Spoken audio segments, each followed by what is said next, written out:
The call came 3 days after we buried my wife. I was sitting in the den, still wearing the same sweater I'd worn to the cemetery, staring at the dent in the carpet where her reading chair used to be. Grief does strange things to a house. It makes familiar rooms feel like you've rented them from someone else. My phone rang. I almost let it go to voicemail. At 72, you learn that most calls after a funeral are either condolences or problems disguised as condolences. But the name on the screen made my hand move. Martin Klein, our landlord, the owner of the old brick building downtown where my wife and I had run Mercer and Lane Antiques for nearly 20 years. "Mr. Mercer," he said, and his voice didn't sound like sympathy. It sounded like a man trying to keep his breathing quiet. "I need you to come to my office." "Now, Martin, I'm not exactly, please." He cut me off, and I heard something raw underneath the words. "Fear. I found something Elaine left here. She made me promise I'd show you. And she made me promise something else." My spine straightened. "What did she leave?" "I can't say on the phone." I looked around the den as if the answer might be hiding on the mantel. Elaine's glasses were still on the side table. Her book was still open. The bookmark still held her place. There are small things that feel like proof the world hasn't moved on yet. "What else did she make you promise?" I asked. A pause. A swallow. "Do not tell Hannah. Do not tell Victor. Don't even let them know you're leaving the house. My daughter. My son-in-law." I felt a cold line draw itself across my thoughts. "Why?" Martin exhaled through his nose, like a man standing over a ledge. "Because Elaine said." He lowered his voice until it was almost a whisper. "If they know you're coming, they'll get ahead of the paperwork." "Paperwork," I repeated. I had spent my working life around paperwork. I wasn't a soldier. I wasn't a cop. I was something quieter, a man who dealt in contracts, leases, inventories, tax filings, vendor agreements, boring documents that decide who owns what, who owes what, and who gets crushed when the truth gets buried under signatures. Paperwork doesn't shout. It just changes reality. "Martin," I said slowly, "are you telling me my wife believed I was in danger?" He didn't answer directly. He said, "Come now, Mr. Mercer, and please, come alone." The call ended. I sat with the phone in my hand for a full 10 seconds, listening to the hum of the refrigerator and the far-off sound of an elevator in the hall. Then I did something I hadn't done since Elaine's hospital room. I stood up with purpose. I pulled on my coat. I took my keys from the hook by the door. And before I left, I opened the drawer in my desk where I keep the folder labeled home, insurance, deed, bank contacts, all the dull bones of stability. The folder had been shifted. Not missing, not stolen, shifted. The pages weren't in my order. That detail might not matter to most people. To me, it mattered more than the phone call, because it meant someone had handled my life while I was grieving. I didn't call Hannah. I didn't call Victor. I walked out of my apartment and drove downtown through gray February light, telling myself, calmly, that this was either a misunderstanding or the beginning of a legal fight I was too old to lose. Martin's office sat above the antique shop, the same narrow staircase that smelled of old varnish and cardboard. Every step made my knee complain, but I climbed anyway. His door was open a crack. No light. I knocked once. "Come in," he said. The office was small and cluttered. A landlord's kingdom. Keys on hooks. Maintenance invoices, tenant files, a coffee cup that had been reheated too many times. Martin stood by the window, pale. He didn't offer a chair. He didn't offer condolences. He said, "Before I show you anything, I need you to promise me something." I didn't like that. Promises are how people trap you. "What is it?" I asked. "If you react, if you call them, if you go home and confront them," he swallowed, "you will lose your advantage." "My advantage?" I repeated. Then he reached into his desk and pulled out a sealed envelope. White, thick, official looking. On the front was typed, "Notice of amendment, business lease and guarantor change." I stared at the words until they became sharp. He set it on the desk like a weapon. "You were removed as guarantor," Martin said quietly. 2 days ago. "That's impossible." "It's filed," he said. "And it includes a signature that looks like yours." My mouth went dry, but my mind stayed strangely clear. This wasn't grief. This was procedure. "What are you saying?" I asked. Martin didn't answer. He glanced toward the filing cabinets behind him, into a darker corner of the room. And then a second voice spoke. Soft, familiar, close enough to touch. "Graham." I turned. My knees did not give out. I did not collapse. I simply stopped breathing for a moment, because my brain refused to cooperate with my eyes. Elaine Mercer was standing 3 feet away. Alive. Not a photograph. Not a memory. My wife, watching me like she'd been holding her breath for 3 days. Don't speak, she said quickly, before I could make a sound. Don't ask questions yet. Just listen. I stared at her face. Real skin. Real eyes. The same small scar near her eyebrow from the day she fell off a ladder in the shop. Elaine, I managed. She stepped forward and put something into my hands. A thin notebook, worn at the edges. On the cover, in handwriting I recognized immediately, were 2 words, Caleb's notes. Our son's name. Our son who had disappeared from the business last year after what Victor called a mental breakdown. Elaine's voice was steady. Victor didn't destroy our son, she said. She looked me dead in the eye. He destroyed his name. Then she added the line that made my blood run colder than the funeral ever did. And now he's coming for you the same way. For several seconds, no one spoke. Elaine stood in front of me, alive, breathing, watching my face the way you watch glass after it cracks, waiting to see where it breaks next. I didn't rush to her. I didn't touch her. Shock isn't loud when you're old enough. It's precise. Sit, Martin said quietly, pulling out a chair. Both of you. I sat because my body understood before my heart did. If I didn't, I might fall. Elaine sat across from me. Not beside me, across. That mattered. Start, I said. My voice sounded flat, almost professional. Start at the point where my wife is supposed to be dead. She flinched, but she nodded. 2 weeks before I collapsed, Elaine said, Victor asked me to help him with the books. That sentence landed harder than anything else. Victor had married our daughter Hannah 8 years ago. He'd joined the business gradually. At first, it was logistics, then inventory management, then vendor negotiations. I had trusted him because he was careful, polite, quiet. Predators often are. He said you were tired, Elaine continued. That the stress of running the shop was affecting your memory. That it would help if I signed a temporary authorization so he could streamline things. I already knew where this was going. What did you sign? I asked. Elaine reached into her bag and pulled out a copy of a document. Limited power of attorney, commercial operations. My name appeared twice. Once printed, once forged. I didn't realize, she said softly. He framed it as protection. Temporary, reversible. I stared at the paper. This wasn't incompetence. This was strategy. Victor had already moved money, Martin said. Before this document was filed, he just needed legal cover. How much? I asked. Martin didn't hesitate. $412,000. Spread across shell vendors and inflated service invoices. Elaine closed her eyes. He was bleeding the business, she said. And when Caleb found it, I lifted my head. Caleb didn't leave, I said. Elaine shook her head. No, he confronted Victor. Quietly, professionally, he said. You have 30 days to unwind this and confess. That sounded like our son. Calm, ethical, naive in the way only decent people are. What happened instead? I asked. Elaine slid the notebook toward me. I opened it. Dates, amounts, vendor names, email references. Not emotion, evidence. Victor flipped the story, Elaine said. He went to Hannah first. Told her Caleb was unstable, paranoid, that he'd been falsifying records to cover his own debt.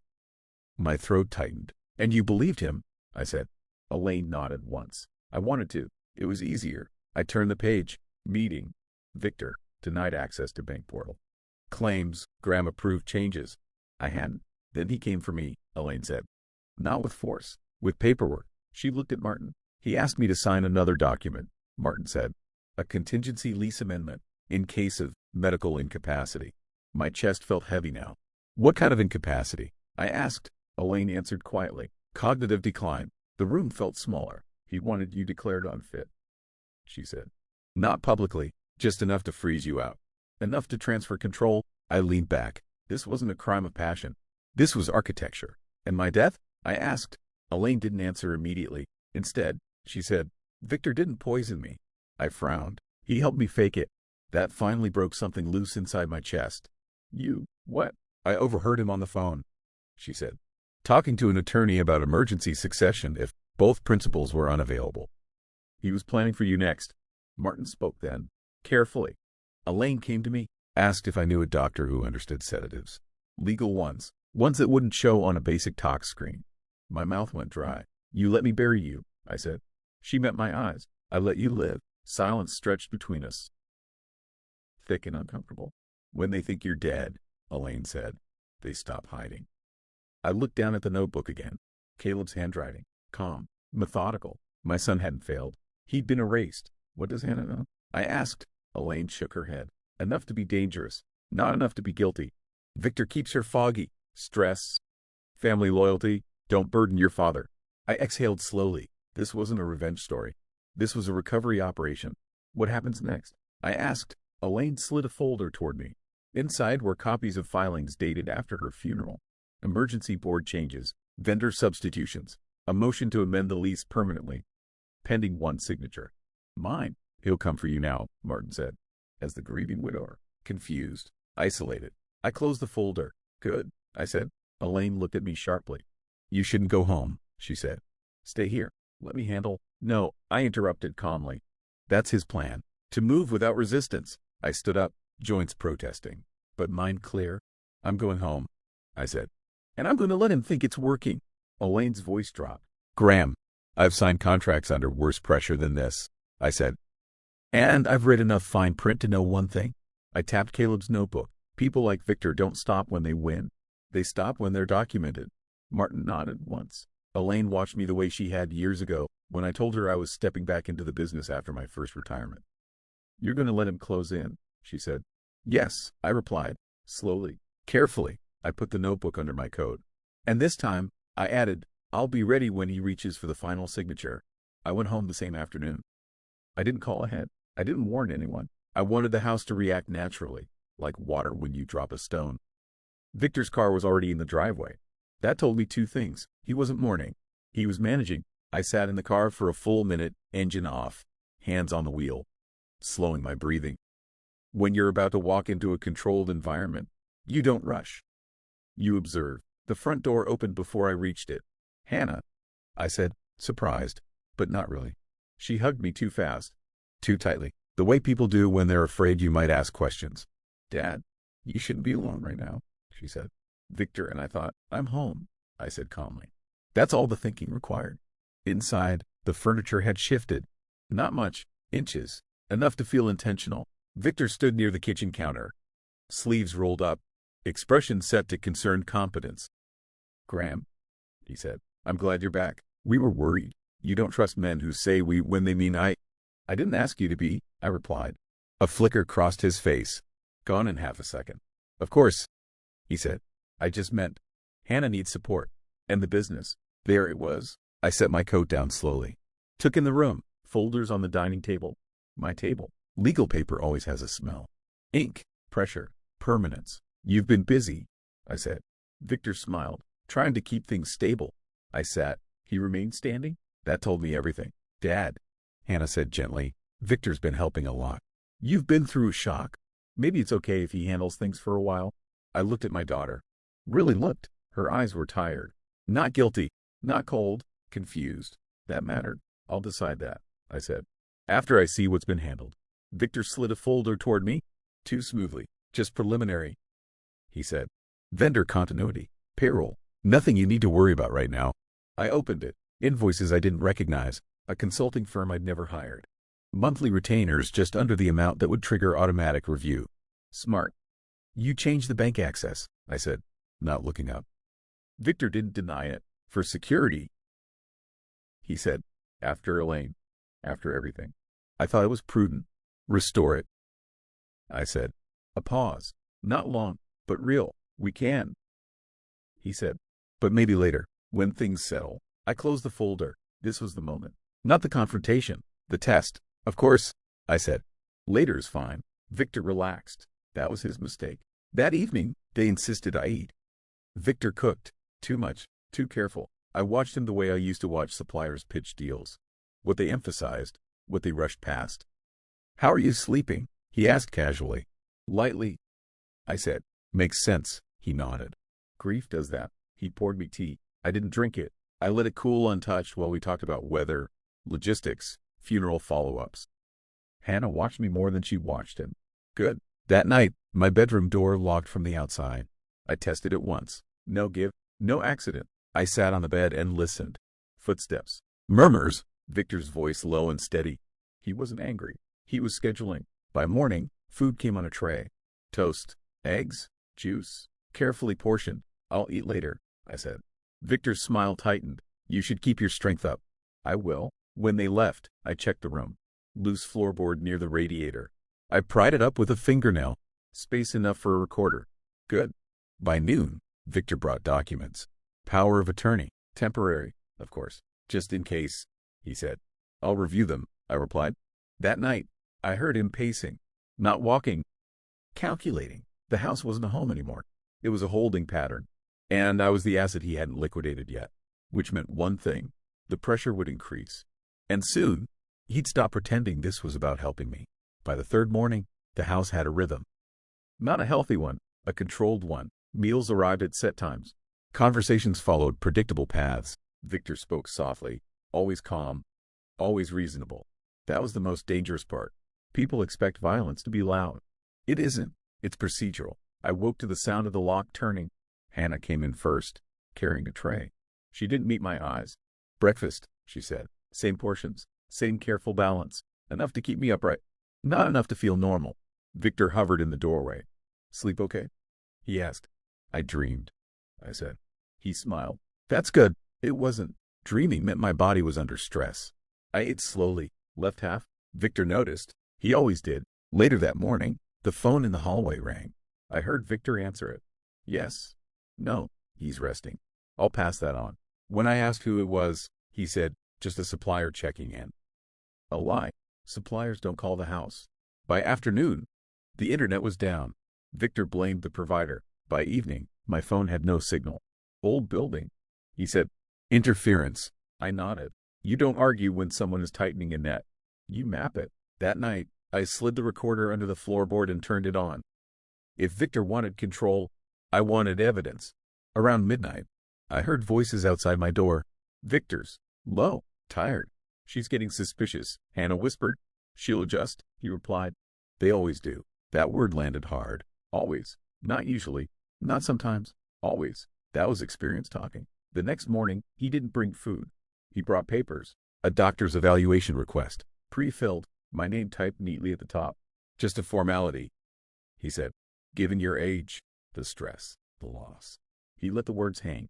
I'm not signing that, I said. Victor sighed. Not annoyed, disappointed.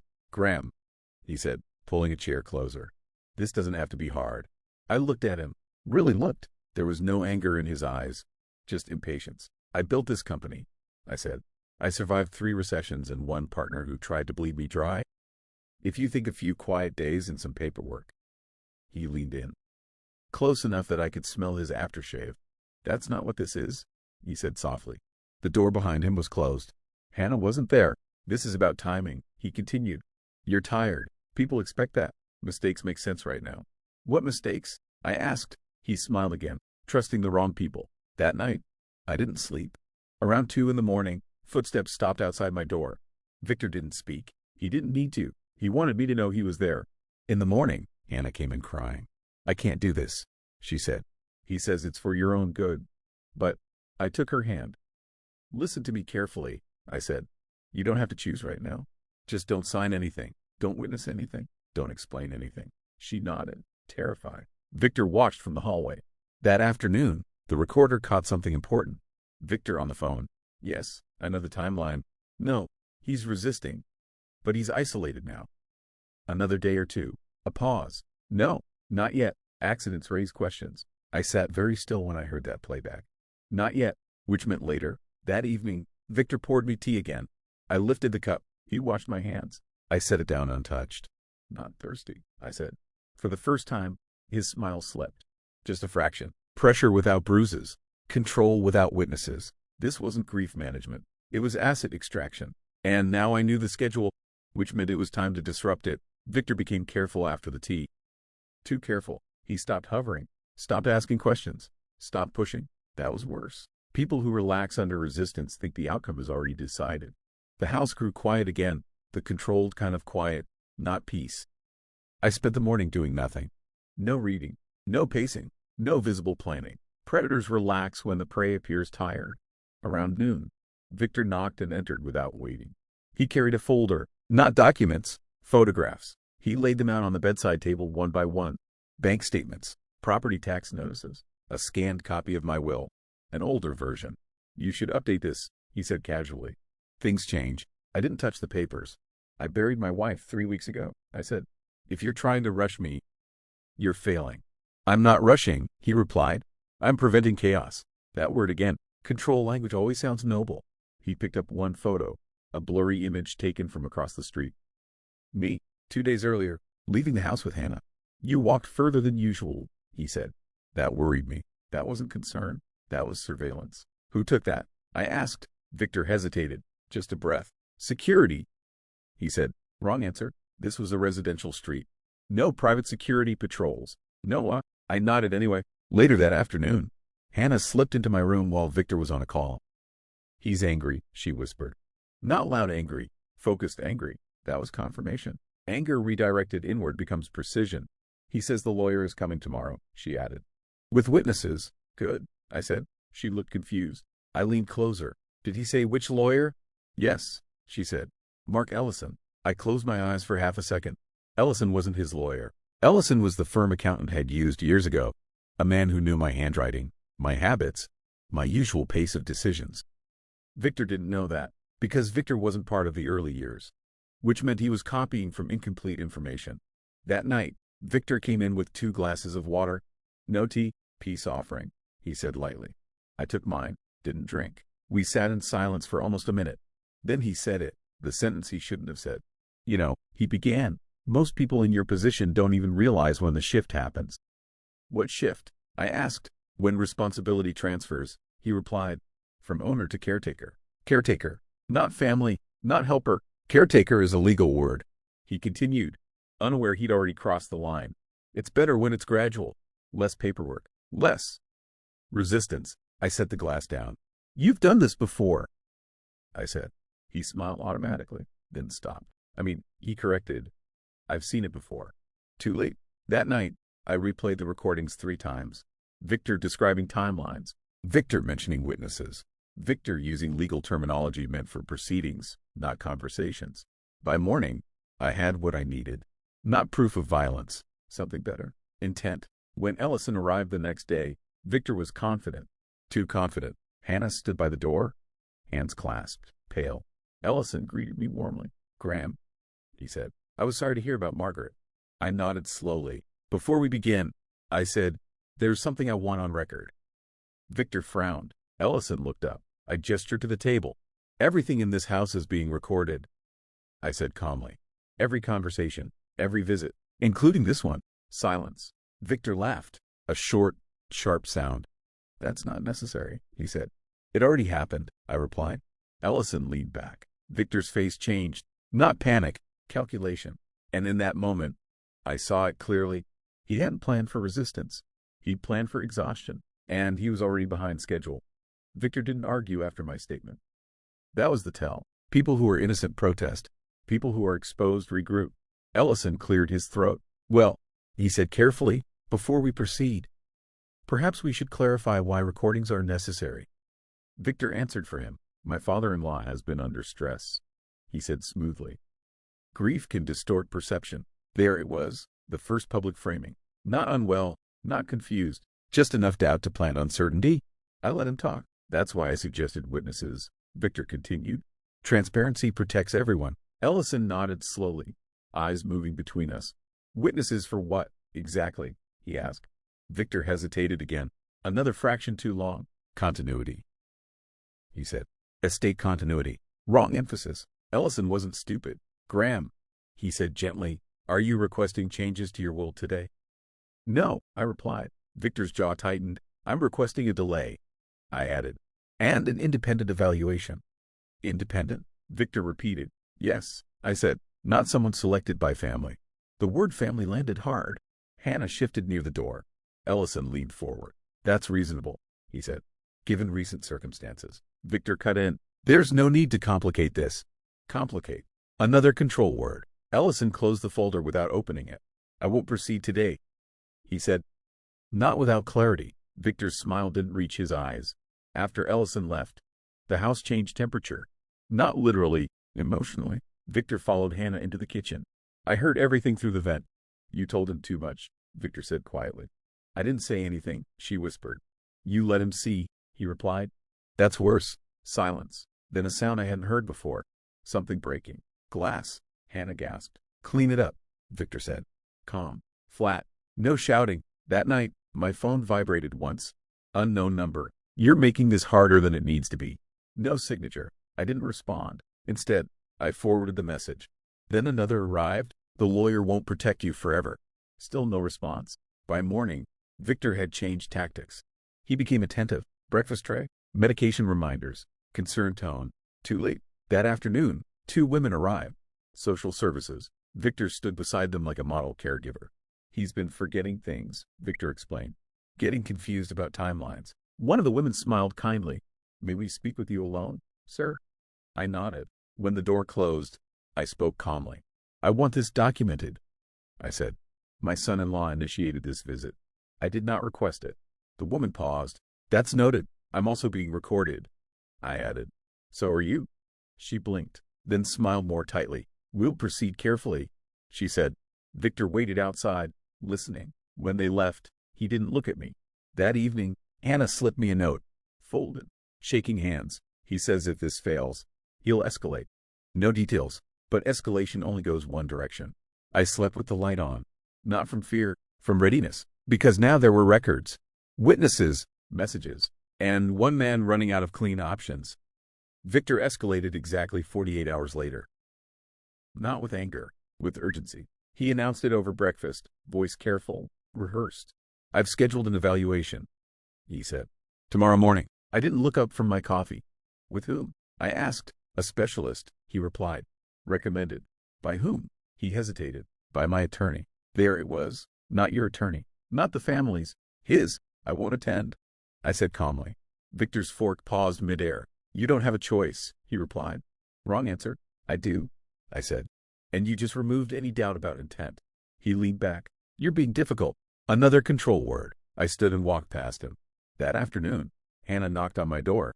She didn't come in. He booked movers, she whispered.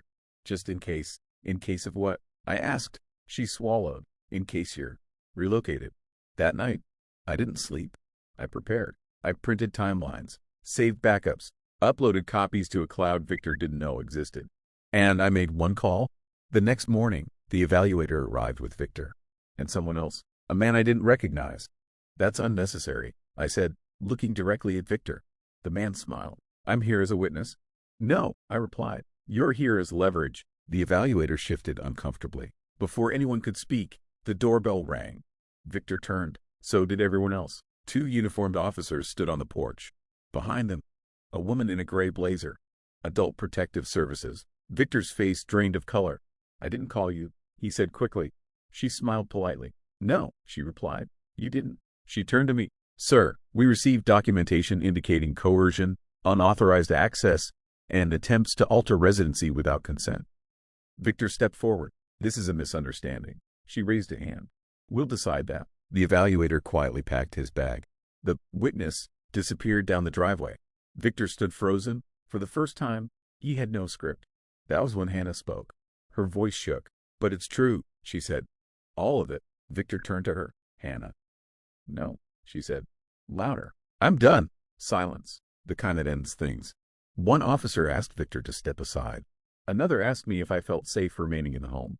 Yes, I replied. Now that this is documented, Victor was escorted out. Not arrested. Not yet, but removed. And once a man like that loses proximity, he loses power. That evening, I updated my log. One sentence. Attempted removal failed. Witnesses present. Pattern confirmed. The house felt quiet again. Not staged. Real. And for the first time, Victor knew. I wasn't confused. I wasn't alone. And I wasn't running out of time. He was. Victor didn't disappear. Men like him never do. He pivoted. 3 days after APS documented everything, I received a message, not from Victor, but from his lawyer. Polite, neutral, carefully worded. They wanted a meeting to clarify misunderstandings, to avoid escalation, to protect the family. Classic language. Nothing concrete. No denial, no apology. I didn't answer. Instead, I went to the courthouse. Not for drama, for record. I filed a formal statement of undue influence and attempted displacement. Attached timelines, messages, names, dates, the APS report number, the evaluator's sudden withdrawal, the neighbor's statement about movers. I asked for one thing only, a protective order over my residence and finances. Temporary at first, granted the same day. That afternoon, Victor tried a different door. No moral lecture, no commentary on family, just correction. I walked out alone. Outside, the air felt unchanged. That mattered. Justice isn't a moment that shakes the world. It's a moment that puts things back where they belong. At home, I changed nothing. Same chair, same desk, same folder on the shelf. But I updated the system. New locks, new access controls, new redundancies. Not because I was afraid, because order must be maintained. I did not hear from him again. Not directly, not indirectly. Silence is what remains when leverage fails. Weeks later, I received one final notice. Case closed. No further action pending. I filed it where it belonged. People ask if it hurt, if it broke something inside me. No. What breaks people is chaos. What steadies them is clarity. I didn't win anything. I simply kept what was mine. And I made sure the record showed it. Thank you for listening. Calm justice doesn't shout. It keeps records. Hannah, she came to see me, eyes red, hands shaking. He says you're destroying him, she said. That he was only trying to help. That lawyers are draining everything. I waited. He says if you drop it, he'll walk away quietly. There it was. Not remorse. Negotiation. Did he say he was wrong? I asked. She shook her head. Did he say he forged, coerced, or planned your removal? Silence. Then he's not negotiating, I said. He's stalling. She nodded slowly. I think I knew that, she whispered. That evening, the second letter arrived. This one wasn't polite. It accused me of instability, of paranoia, of being manipulated by outsiders. It threatened a competency motion. Too late, because once someone threatens capacity, intent becomes visible. My attorney smiled when she read it. They've overplayed, she said. We respond once. We did. 1 page. No emotion, no explanation. Just facts. Protective order granted. APS involvement confirmed. Any further attempts to assess capacity would be considered retaliatory. All communication to go through counsel, and 1 sentence at the end. Further contact will be interpreted as evidence of ongoing coercion. Victor never replied. Instead, 2 weeks later, a notice appeared on the court docket. Case withdrawn. No press, no apology, no closure, just retreat. I updated my log again. Pressure shifted to legal channels. Failed. Escalation attempt documented. Retreat observed. That night, I sat alone at the kitchen table. Same chair, same light, same house. Nothing dramatic had changed. And that's how I knew it was over. Because when control fails, manipulators don't explode. They vanish, and the system remembers them. So do I. He came without warning. No lawyer, no letters, no witnesses. I saw him through the peephole. Standing straight, hands folded, face calm. That's how people look when they're not here to explain themselves, but to rewrite reality. I didn't open the door right away. I know you're home, he said quietly. I need 2 minutes. I opened the door with the chain on. No more than that. Speak. He started with the past. Shared memories. Lines like, you were always strong. And, we're still family. I listened without interrupting. Then he moved to the point. You've complicated things, he said. This went too far. No, I replied. It came into the light. He gave a small smile. You understand how this could end, he said. People start asking questions. About you too. There it was. Not a threat, a suggestion. You're saying you have something else? I asked. He paused. That mattered. I'm saying, he said slowly, sometimes it's better to stop while everyone can still save face. I looked him straight in the eyes. You already lost, I said. You just don't know where yet. He stepped closer. The chain tightened. You think court is the end? He asked. You think paperwork protects you? No, I said. What protects me is the timeline. I raised my phone, not to record, just so he could see the screen. Every message, every visit, every witness. He stepped back. This is already documented, I added. This conversation too. He froze, then nodded slowly. You were always meticulous, he said. I underestimated that. You underestimated something else, I replied. I don't negotiate my life. He left without a scene. No threats. No shouting. An hour later, I made an entry in my log. In scheduled visit. Pressure through. Reputation. Implicit threat. Contact documented. 2 days later, the notice arrived. Restraining order granted. Some systems don't work because they are kind. They work because they respect order. The hearing took less than 30 minutes. No raised voices. No speeches about intentions. Just documents, timestamps, signatures. The judge didn't look at me often. He didn't need to. He read the record, the forged filing, the access logs, the witness statements, the unreported entries that suddenly explained everything. When he finally looked up, it wasn't with curiosity. It was with conclusion. "This matter is not a misunderstanding," he said. "It is a coordinated act." The ruling was precise. Ownership restored. Filings voided. Further contact prohibited. Costs assigned.